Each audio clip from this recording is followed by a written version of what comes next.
This is the summary of pages 75 through 85, and I like to call this part of the novel Meeting Faber.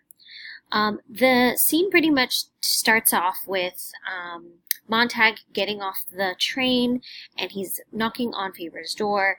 Faber is hesitant and cautious, doesn't really want to let Montag in because he is a fireman, and he thought maybe this was a trap. But Faber does see that Montag has a book under his arm, and he lets him in. After he lets Montag in, Montag basically tells him that he wants to understand what he reads, and he wants to find out why he's so unhappy, that he has everything in the world, but there's still some void in his heart. And I love what Faber says, but he basically gives him three ways to, or three necessary things that books and content need to make a real change, a transformation in us as human beings.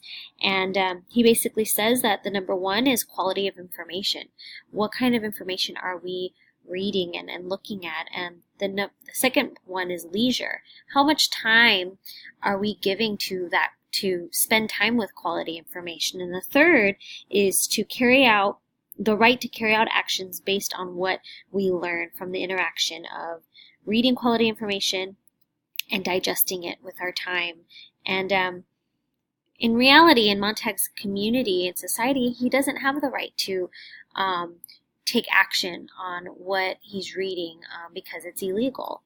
So after this conversation, Faber and Montag devise a plan to get to make a copy of the Bible, so Montag could give that fake copy to Beatty.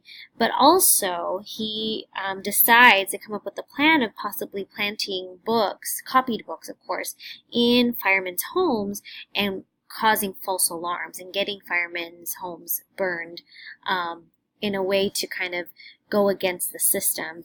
But Faber doesn't really buy into this plan until Montag grabs the Bible and starts pulling pages out, and Faber finally does, he is convinced and wants to help.